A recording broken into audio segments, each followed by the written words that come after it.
Sir एक होता है ओवर ईटिंग में, जैसे आपने बोला तो समोसा ये कॉमन हो गया है आजकल, जो देखने को मिलता है कि कुछ भी ना मिले तो चलो समोसा खा लिया जाए।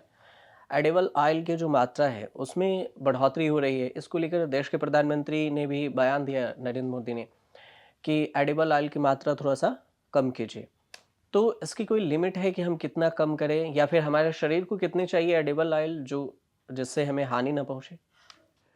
तो एडिबल ऑयल जैसे कि प्रधानमंत्री जी ने कहा है कि हमें एटलीस्ट 10% कम करना चाहिए, वो बिल्कुल सही कहा है।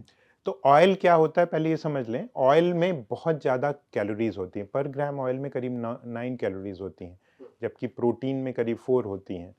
तो एक तो वो हम जितनी मात्रा में खाएँगे वो कैलोरीज़ अगर हम यूज़ नहीं कर रहे हैं, हम अपनी इतनी डे टू डे लाइफ़स्टाइल में इतने बिज़ी हैं, कोई एक्सरसाइज़ नहीं कर रहे हैं, कोई मूवमेंट नहीं है, हमारा काम अब सिटिंग जॉब है, तो एक तो कैलोरीज़ जितनी एक्स्ट्रा कंज़्यूम कर रहे हैं ऑयल में, तो उससे हमारा मोटापा, हमारे कोलेस्ट्रॉल की समस्या, लिवर फैटी लिवर की समस्या, ये सारी चीज़ें एक तो ये बढ़ रही हैं। दूसरी बात है कि चॉइस ऑफ ऑयल, तो कुछ ऑयल तो नुकसान करते ही करते हैं, कुछ अगर हेल्दी चॉइसेस ले लें, तो वो इतने नुकसान नहीं करते हैं।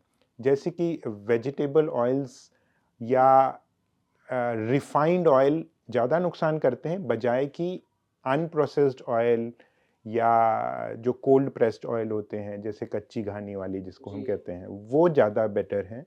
मस्टर्ड ऑयल बेटर है, बजाय कि हम रिफाइंड ऑयल को यूज़ करें और कम मात्रा में यूज़ करें।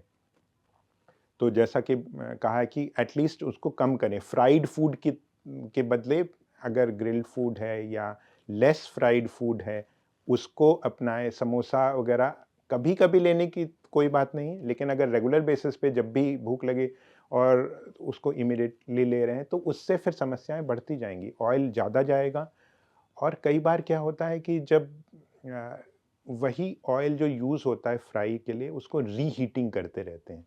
रीहीटिंग में उसमें और ऐसे तत्व उसमें पैदा हो जाते हैं कि उसी तलने में उसी ऑयल से दोबारा तला जाता बार-बार है एक ही बार-बार। तेल को यूज़ हाँ, तो करना। उसमें इस तरह के तत्व पैदा हो जाते हैं जो इवन कैंसर भी कॉज़ कर सकते हैं। तो इसका हेल्दी ऑयल यूज़ करना है, रीहीटिंग से बचना है, ऑयल कम मात्रा में यूज़ करना है, इन सब को देखना है। तो आपने पूछा कितनी मात्रा में हमारा ऑयल चाहिए, तो जो टोटल फैट होता है, जैसे हमें अगर अपने शरीर के लिए 1600 कैलोरीज़ या 2000 कैलोरीज़ की आवश्यकता है, अगर हम एक्टिव वर्कर हैं, तो उसमें 50% कार्बोहाइड्रेट से आना चाहिए। कार्बोहाइड्रेट यानी कि अनाज हो गया, रोटी, चावल, इन सब से।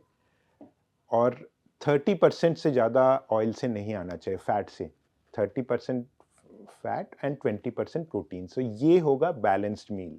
तो कार्बोहाइड्रेट, फैट, ऑयल प्लस साथ में विटामिन्स, मिनरल्स, इन सब की आवश्यकता है और एडिक्वेट मात्रा में पानी की आवश्यकता है। किसी भी चीज़ को बढ़ाएंगे, चाहे कार्बोहाइड्रेट ज़्यादा बढ़ाएंगे, ऑयल बढ़ाएंगे, वो सब हमारे शरीर को उसको दुष्प्रभाव होगा।